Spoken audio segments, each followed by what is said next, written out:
And we are back. It's a little bright. It's a little bright today in the background, ladies and gentlemen. We're doing this a little early.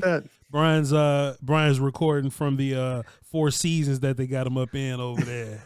You know what I'm saying? What's the room service like over there, Bryan? Yeah, it's all good, sir. You know, scouts are just scouting away here. But yeah, we're doing fine. I'm in Surprise, Arizona. It's so funny how my company, Odyssey, determines that I need to be covering Ranger spring training when we got a show that's going to the combine this week. So, hey, crazy. Here we are, man. Ranger baseball is on the air. So, Bryan, they Odyssey pay somebody a lot of money to make them decisions. You know what I'm saying? You know what I'm talking about? It ain't me, bro. It ain't me. I swear to God, I was on with Jeff Kavanaugh this morning. We were talking about you and stuff, and in the combine and what we miss and like about the combine. And I was just sitting there thinking that RJ Choppy, who does the morning show, absolutely loves baseball. He's like the biggest baseball fan in the world, and he's at the combine, and so he's sitting there watching combine stuff going on, and I'm sitting here watching baseball stuff. So something ain't right in the world, but hey, we're happy we have cameras and microphones and we get to talk, right? Man, I can't wait till Global Crown Media come in here and fix all this. Yeah, Crown Global Media. Crown Global Media will, they're going to fix it all. Trust me. They will fix it all. I have not said the name right since we added Global. Listen, so Bryan, this is what we got today, right? It's a Monday. Yeah. So we're talking about our 4 players. Jack Kaiser, linebacker, Notre Dame. Josh Farmer, defensive tackle, Florida State. Cody Lindenberg, linebacker, Minnesota. Jordan James, the running back from Oregon. Now, it's a little early in the day, okay? Yeah. So I haven't seen Josh Farmer. I will watch him tonight, and I'll give my report on Tuesday's edition. I said, Bryan, show you how much I pay attention. I say, Bryan, man, I ain't get a chance to watch Josh Farmer. You said, it's okay, Voch.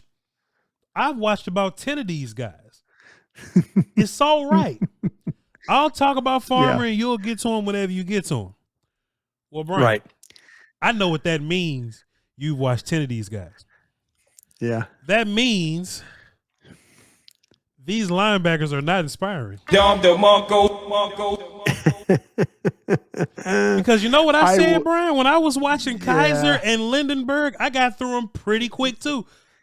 Yeah. Because I was like, I see what we got to see here, but please go on.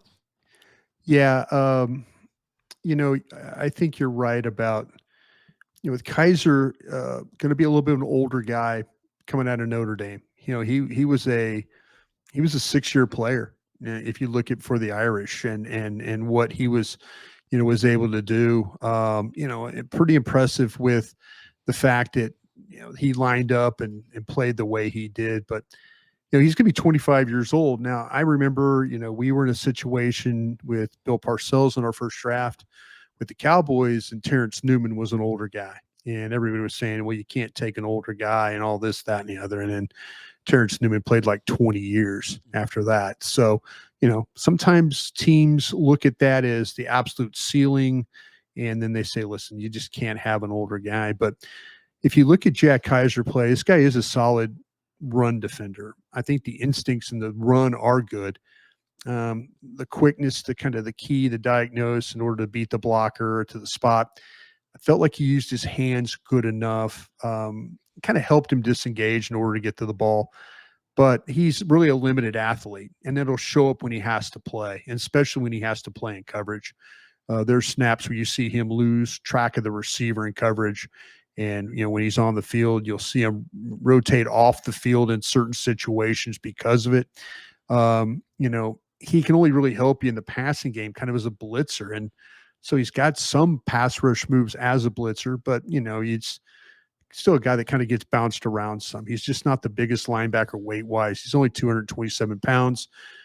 I know we've talked about the UCLA kid, Swearinger, as more of a, his same kind of weight, but seems to play with a little bit better instincts, and finding the football and stuff like that. So I just, the effort was really, really good. You see him make his share of tackle, but the lack of length causes some problems in space. Movement, seems to be okay. This kid was the special teams player of the year for Notre Dame in 2023, I found out. So this might be his avenue and his path, a backup rotational linebacker.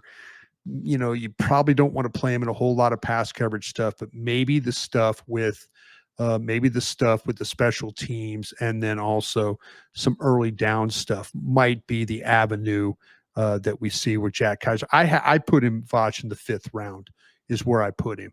And so I'm not really fired up about the age. The 2-down ability is okay. The lack of coverage bothers me.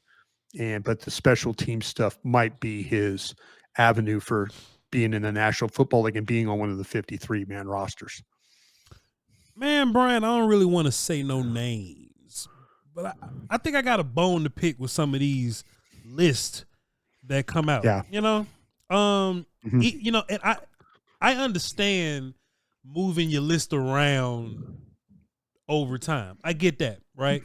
But if you've watched film on these guys at least once, I wouldn't have them close to my top 100. Bryan, it's weird that we've watched Kaiser and Lindenberg, Jordan James, guys like Braden Swinson and Baron Sora from Texas. We've watched those within 15, with 15 rankings of each other. Positions. You know what I'm saying? I'm like, man, why are they close on your list like this? That we watching them like this. And Bryan, I wasn't inspired by Kaiser at all. And I can really talk for him and Lindenberg at the same time. Because I think they both got some of the same issue. I think Lindenberg's a little bigger. So he'll probably do more Mike-looking stuff. But I think Kaiser sees it better than him. But I think they both lack the length, like you said. Right. And the athleticism. Like if they're playing pro level ball, somebody's gonna target them in the passing game and it's gonna be a wrap. Bryan, I was watching, I believe it was Kaiser versus Penn State. And like Texas A&M or something. And I kept seeing the quarterbacks, these two quarterbacks that aren't like the athletic guys, right? Right. They'll scramble and they get the corner on them. I remember watching, I'm like, how you let him get the corner? You know what I'm saying? And I'm like, Bryan, I just wasn't inspired by him, Bryan. So what you taught me is, Voch, don't just put guys on your board and clutter your board up. Right. I got 5 rounds worth of guys, and at the bottom in blue, I got extras. Somebody else's guy. Yeah. Somebody else. Yeah. I got Kaiser and Lindenberg down in the extras. I understand what you're saying about Swearinger. He's small. And he sees it, but at least I feel like he's moving around really well. I feel like he's covering really well. These Kaiser's a little better with the IQ. I see him identify. That's cool. Yeah. But this is what bothered me. Kaiser versus Texas A&M. I couldn't help how much Texas A&M ran right at them. You know what I'm saying? Like they were running a traditional pro style counter. We're running ISO, whatever. Man, Bryan, if somebody runs some kind of spread, wide motion, and hit the outsides, I could see Kaiser having a problem with that, Bryan. Kaiser and Lindenberg from Minnesota having a problem with that, Bryan. So I got both those guys down there in my extras. I'm going to let somebody else down in the extras.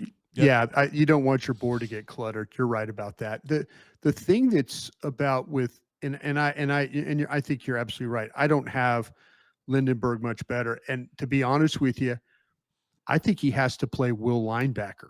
I don't think he could play inside. Because he just does not. Blockers get on him. Yeah, I mean, he will struggle with stacking blockers. I mean, they get to him, and there's not much extension. Fullbacks too. Fullbacks get their ass up out of there, Bryan. Both of them. You're right. He gets stuck, and I feel like he gives himself up more than he should. And he's around the ball, but man, he's.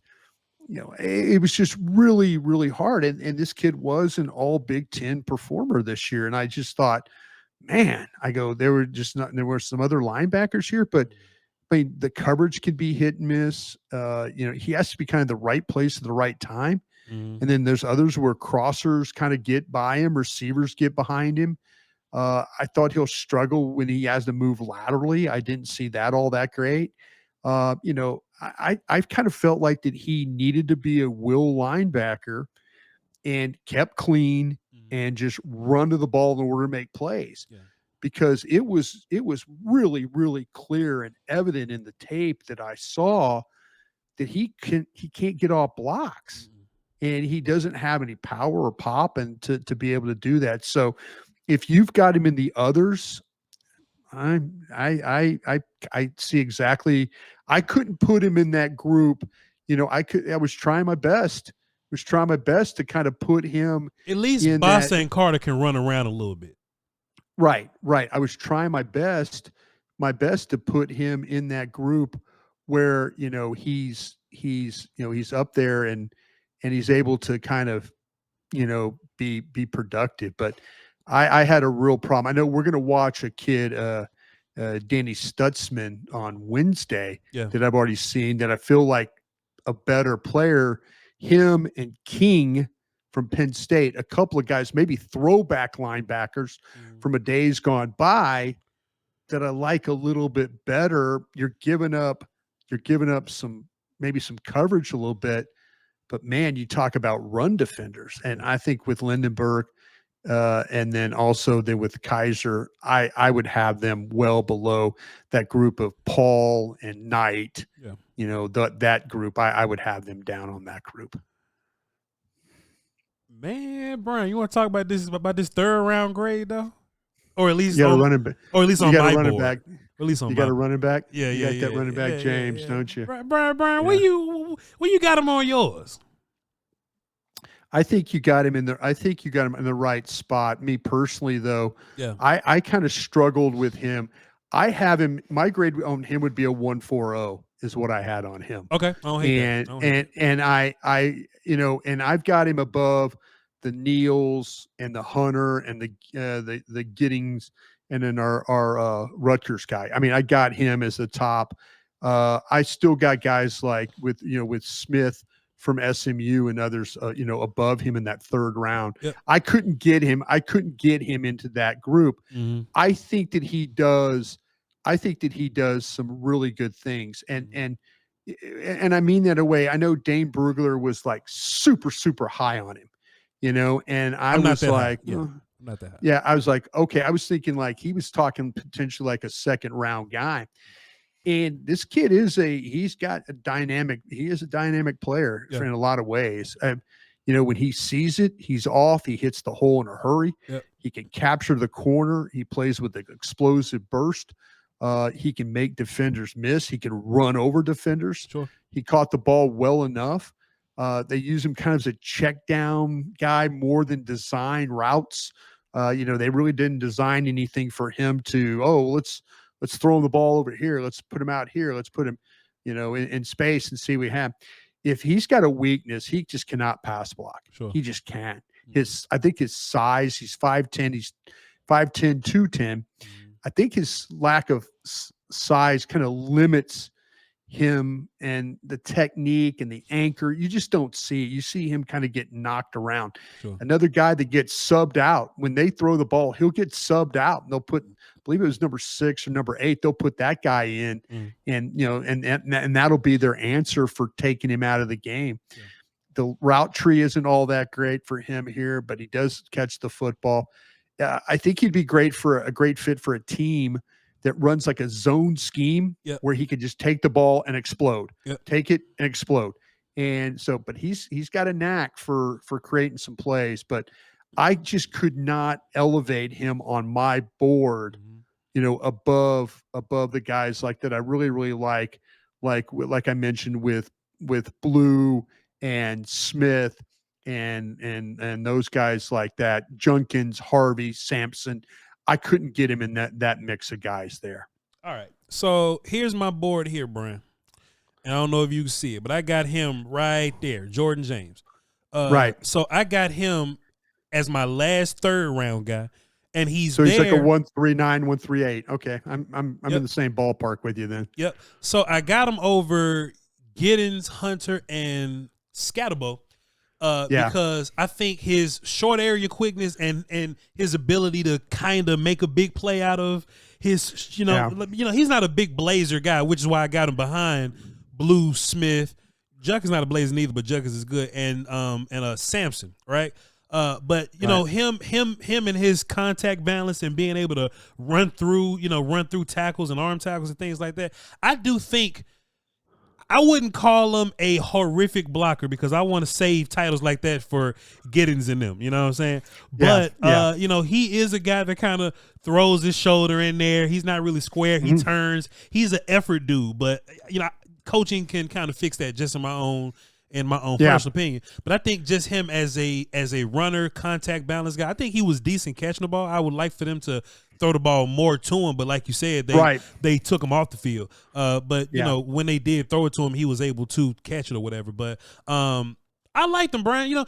He's an easy 5-yard getter is what I call him. You know what I'm saying? Oh no, yeah, you could watch. I mean, I dug in on the games. Like I dug in on Ohio State, which is the Rose Bowl game. Okay. And then I dug in on who else did I watch him against? It was late in the year. Oh, it was the Penn State game for the Big Ten championship. Yeah, is what it was. And he did a fine job. There's times like say the explosiveness. Mm-hmm. If you went back and said, oh well, I'm just interested in going to look at these guys. This guy just highlight runs. Mm-hmm. He's got some highlight runs. Sure. But I wanted to watch him against the Penn States and that crew. To Ohio State. Well, see, Bryan, that's why you got him as a fourth, because that second Ohio State game they kicked his ass real bad. That's why you got him in the fourth. Well, they I mean, like I say, well, I think the same thing, and this is the same conversation that Jeff Kavanaugh and I were having this morning on the Trust the Tape, is that to me, we were looking at we were talking about players that potentially could be busts or could be, and I'm not saying bust or we're having a certain level. Yeah. And I brought up Banks.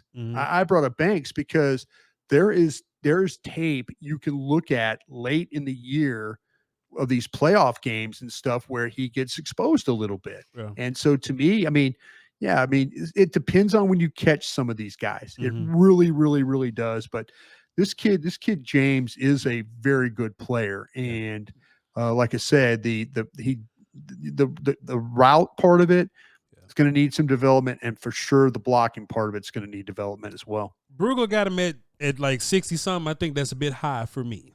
I think that's. I would say that's a little high for me too. But Dane is Dane will go out there on the limb on some of these guys, and he might absolutely be right. I would just say that there's other backs on these boards that are a little bit more complete than him. And when they're taking you off the field for certain situations, that can limit what you can do at the next level. Yep. He is running back 10 for me. So there you go. Good player. Good group though. Good group. No, I mean, hey, listen, I would not be surprised. I think the 139 that you gave him is a very fair grade. Yeah. I think it's a fair grade. I really do. Bryan, I didn't get a chance to watch Josh Farmer, but I'm gonna watch him tomorrow. Though, give us, please. Hell yeah, please. Can I tell you about Josh Farmer a little bit? Yeah. This is interesting. Florida State was just an awful program this year, and their players. It's a shame that they went from being where they were last year, and then all of a sudden, they spent a lot of money in NIL and things, and they just weren't good enough.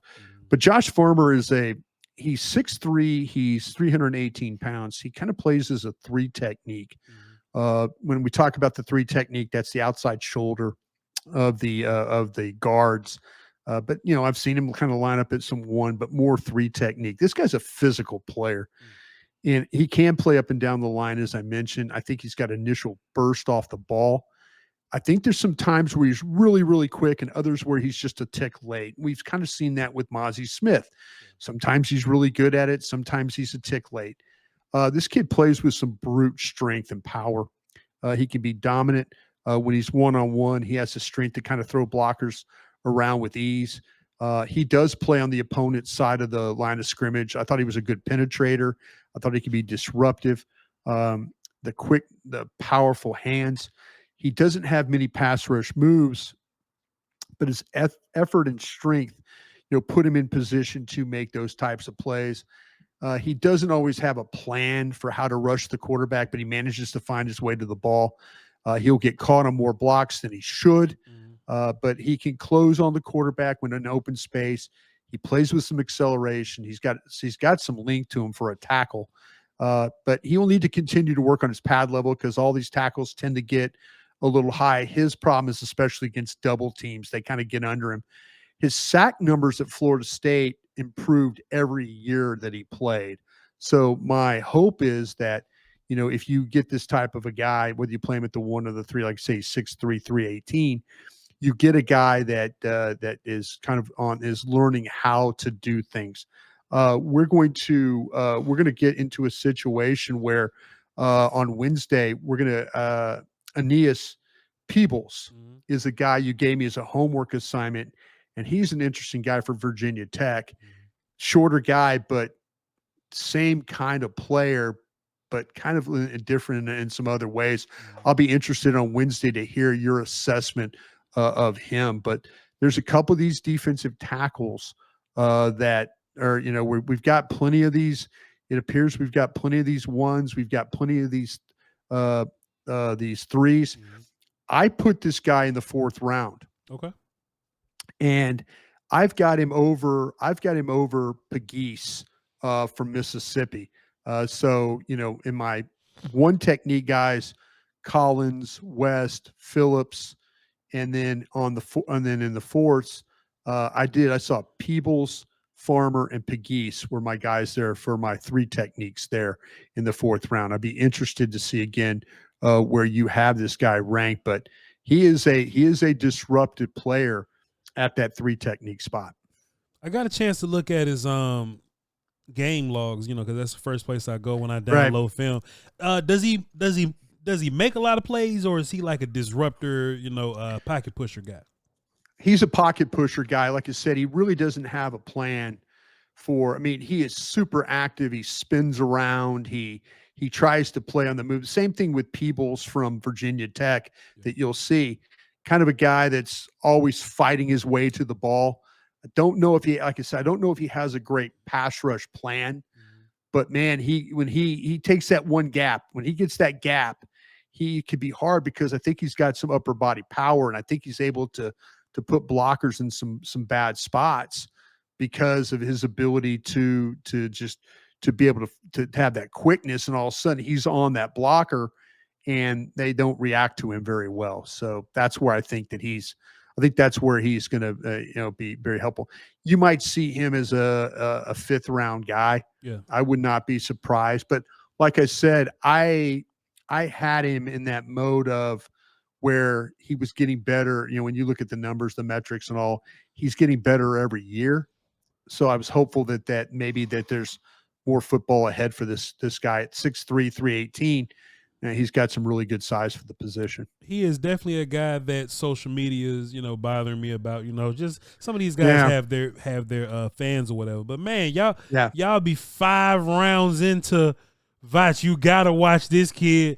He's a dog. He's a specimen. You gotta watch him. I'm like, hey man, y'all. Oh, is that what they have for? Brian, they say he's a dude, Brian, and I'm excited, man. Right. And you got him right over. Pegues, you know what I'm saying? Yeah, so now I'm like, dogs aren't down there. Dogs aren't way down there. It might be a good day here in Arizona. You know what I'm saying? I might have had a good day at my palatial suite I'm at right now. About to have some room service and stuff like that. Hey man, I can't wait to watch him and give you and the rest of our audience you're gonna call him a 5th round guy. I know what you're gonna do. I know exactly what's about to happen here. That's where we at, man. But at least I'm fair because I've seen a lot of guys. You've been good. I mean, I tell you what, I think we've been fair to a lot of these guys, but it reminds me very much of how I used to work with scouts in actual war rooms. That you might have a guy around higher, around lower, but it's like, okay, let's put them up there as a group and see what we got. But I could say I'm interested to see what you think of Farmer and then also Peebles from Virginia Tech. We'll see, boss man. We'll see. I'm excited. I'm excited to get to it. Hey man, we got 12 guys, man. You want to add another character to the homework? You know, I mean, since you've already I'd be seen happy them. to. Okay. Yeah, sure. Happy. Yeah. Who you got? So tomorrow, I mean, you already got them because you've been watching or whatever. So tomorrow we'll talk about Josh Farmer, Kobe King, and Peebles. We'll talk about those guys tomorrow. Yeah, I think I think to me when you look at Kobe King, I think it's gonna remind you of, like I say, a throwback linebacker like from the Bill Parcells era of football, like a big, stout, take on run guy, but maybe lacks a little bit with the pass coverage stuff. He's at 6'1", 240, my man's got some pop to his game, and him and Danny Stutzman from Oklahoma is another guy that's like 6'4", 241 pounds. Yeah. I'm a throwback linebacker. So we're starting to get those guys that you've given me as homework assignments. We're starting to get some guys that maybe people, old scouts like myself, will say, wow, that looks like a very 1990s guy. That looks like a very early 2000s guy. You know, when you start to talk about these linebackers. I mean, we've seen some guys that have been underweight, undersized. Yeah. You're about to see a couple linebackers got a little bulk to them. I hope so, man, because I don't want to watch another one of them after watching Kaiser and Lindenberg back to back like that. So we'll see, Bryan.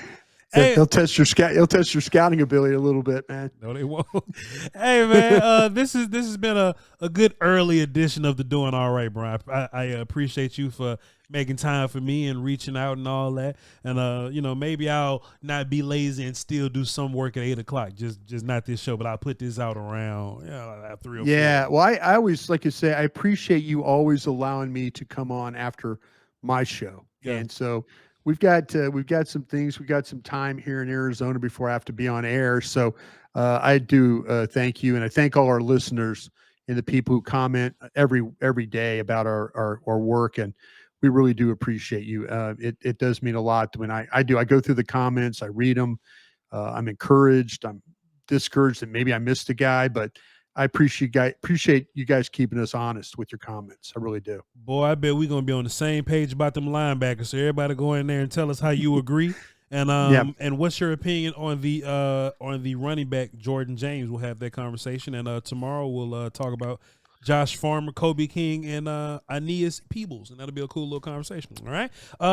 On Tuesday and Thursday, I'll be doing a draft show with Aisha Morrison, so y'all be sure to tap in with us, and we'll be working with Kyle, and that'll be a cool little thing. And be sure to tap in with me and Broaddus every single day for the Doing All Right or not. Show. Yeah, it'll be like a lot of days. There'll be a lot of days out here in Arizona, so we should be having some fun. I'd give anything to be at the Combine, but I have a feeling that you and I, maybe this time next year, will be at the Combine. I'm going to make a prediction right now. The beneficiary is going to see to it. I'm making a prediction right now. You and I are going to be at the Combine next year. How about that? That sounds fun. Bryan Broaddus. Y'all follow me at VOCHLOMBARDI, and he's BRYN Broaddus. Y'all be sure to listen to him talk about baseball on the radio today, all right? Please listen to us, but not talk about baseball. At 3:40, I'll have a draft segment every day, so listen to me do that. I'll just be doing it from a press box, watching baseball. I'll be tuned into that. Y'all hold it down, man. We'll catch y'all next time. Love your crown.